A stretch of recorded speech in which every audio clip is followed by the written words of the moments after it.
and welcome to Showband Stories. My guest this week, at the tender age of 14, had his entire life mapped out in front of him. Frankie McDonald, you're very welcome to Showband Stories. Thank you very much, Stephen. Thanks for having me here. You're one of those rare individuals who was a responsible person. Your mother must have been delighted with you. I don't know. But you wanted to stay in music. You had a love of music from the very beginning, but you were covering both bases because it's such a precarious profession to go into. You wanted to stay in music, but at the same time have a pensionable job and a secure future. Mm-hmm. That was an amazing attitude for a 14-year-old. How did that come about? Yeah, well, you see, I was born in Clones, County Monaghan, and my dad played with a band, a dance band. He played violin. So it was a mixture of a lot of musicians coming in and out of the house, him playing music. My brother also was involved in music. So as a kid, before I even went to school, I was listening to fellas playing in the mood on saxophones and trumpets. So it all hit me. Frankie, was your father a professional musician, or did he do it part-time? He did it part-time. Most people that played in bands that time had day jobs. Then the opportunity arose then for the Army School of Music. Oh, and I mean, did you ever consider joining the army before? Or? Not really. My dad came up one day and he said, there was an ad in the paper. He says, Frank, what do you think? You know, and it was music to my ears because I wasn't the greatest student. Right, okay, yeah. So I says, this is an escape for me. But basically it was going to the Army School of Music. I went up for the interview. I remember my mum left me to the Diamond in Clones, and I went up for the interview, but I didn't come back. The guys held on to me, and that was it. I started my training. The military ended the training, the square, the marching. We were non-combatant, of course. We never fired arms, but music was the. But was it a shock when you went in and you had to do square bashing? It was a shock to my system, yeah, because the army end of it I didn't think about it. The School of Music is what I was thinking. Yeah. But then I arrived at this barracks, Cahalbur Barracks in Rathmines, and one of the lads met me at a train. I knew nobody, and arrived up, and all of a sudden I'm inside a gate, barrack gate, and about 4:30 in the evening, got off a train from Clones and brought it to the dining room. I'll never forget it because this green mug was put in front of me, and tea was poured in from this huge big kettle. Yeah. No milk sugar, you know, and the old batch loaf was quartered. And some butter slapped on the top of it, and that's your tea, you know. Not what the mammy would have given you. Oh yeah, my mother used to say one time, Frankie, you'll get a cooling, because I wouldn't eat this, I wouldn't eat that, I wouldn't eat the other. But so that was the intro, and then I did my interview the next day. I used to play. Well, I played something. I played a bit of trumpet for them, so they knew I could play. So that got me in the door. We did a lot of marching. When I eventually was posted to the Western Command Band, which was based in Athlone, we used to do the Easter Parade every year. We were the band that led the parade, the Western Command Band, and was 6 or 7 miles of a march playing music, you know. So it all added up, and it all got you ready for this particular thing you had to do, you know. Right. So when did the emphasis begin to get firmly on the music? When did you realise this is what I want to do? Well, the army said I got a chance of.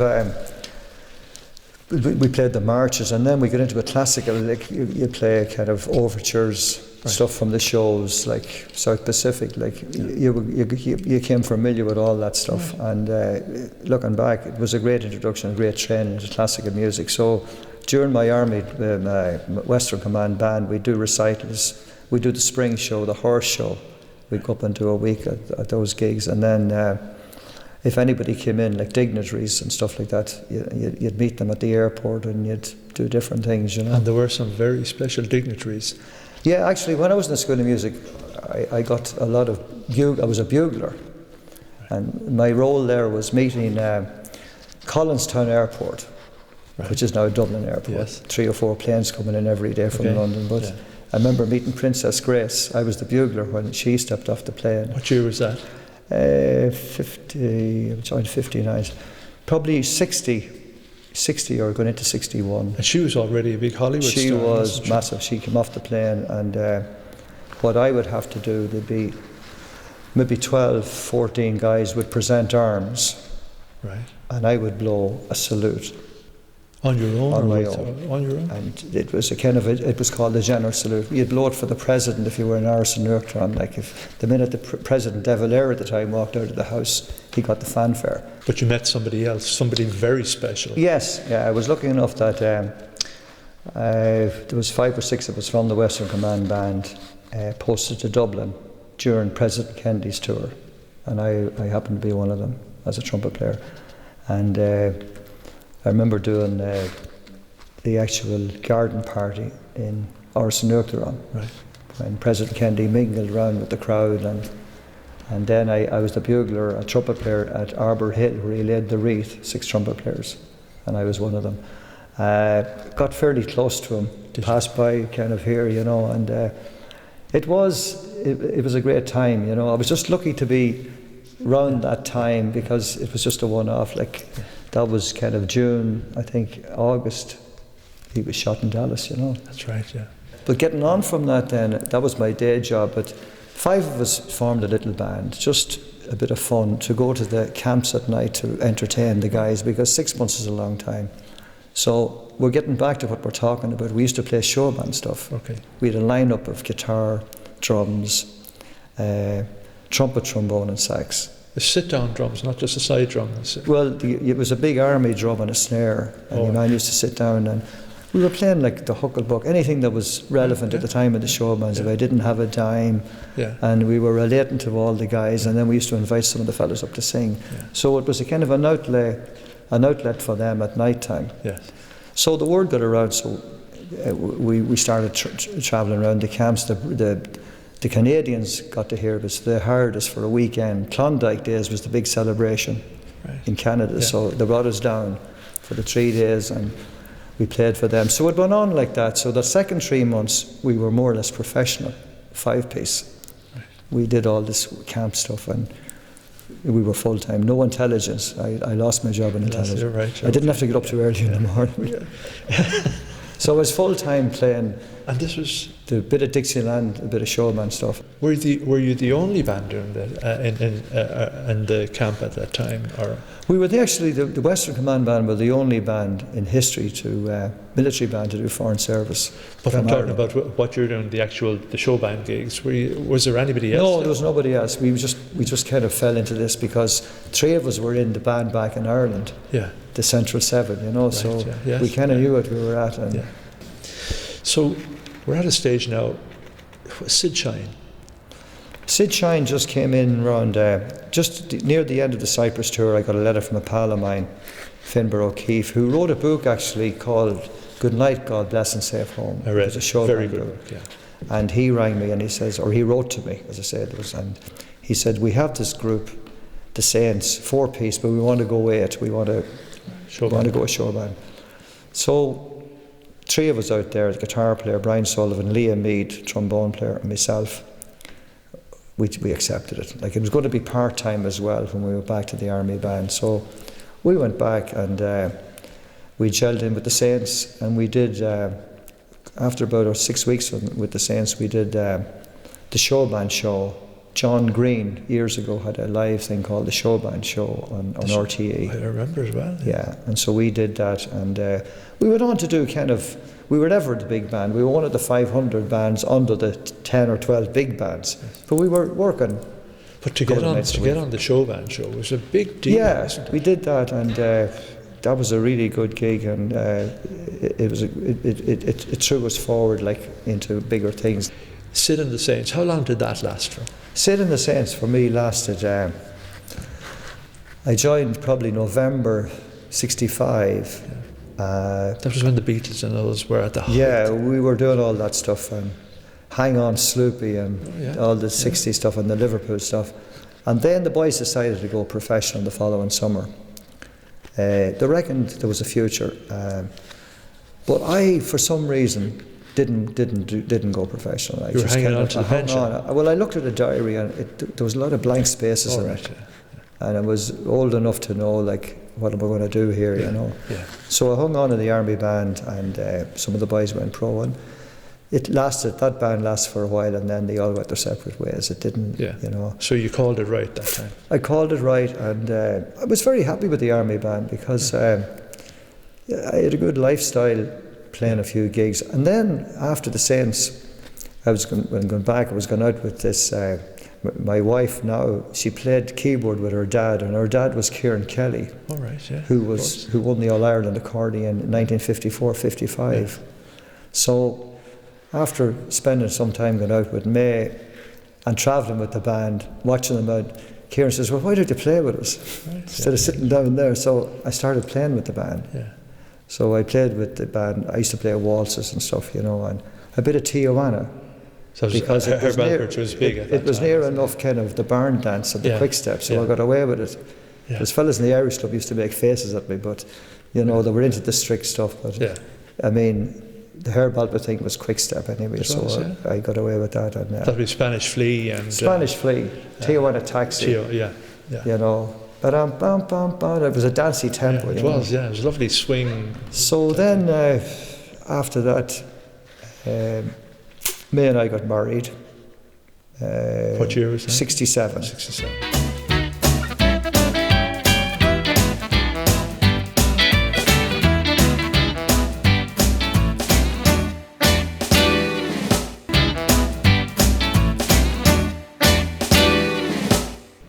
We're talking now about 1968, when Joe Dolan and the Drifters went their separate ways. Is that 68? 60, yeah. Well, I remember distinctly in mid-July 68, I was playing at a pub in Athlone with a 5-piece band, bit of swing, bit of Dixieland, and we were on a break, and this guy brought in the Evening Herald. It was just lying there, and I picked it up, and the headline right across the front of the Herald was Drifters Split. Drifters, which was Joe Dolan. Drifters Split, more or less. It's over, you know. So I looked at it and left it down and did the gig and thought of it again. And so then I began to get excited about this, because they're going to need 6 guys. Were you confident, that you could? You were really in the running for that? Not really, but lucky enough, the keyboard player with Kieran Kelly, going back to Kieran's band, we used to kind of put down a few old tapes. And I made the call to Ben. I never knew Ben or never knew him, and I said, where'd you get his number? It was on the paper, was it? It was on the, well, I mean, I got in touch, but this guy, Jimmy Mullally, he played keyboards, and he actually met Ben in Mullingar shortly after the break. A couple of days, and he says, I know a trumpet player, if you're looking for a trumpet player. He says, do you? And he played on the tapes that I made, like Love Is Blue and stuff like that. The old Eurovision. At the time, and Eurovision, and a bit of swing and Herb Alpert. So I didn't know this, so I made the call, and Ben played it down. Ben says, well, we'd like to see you, where are you playing? And I said, well, we're actually playing a marquee down in Cloughan.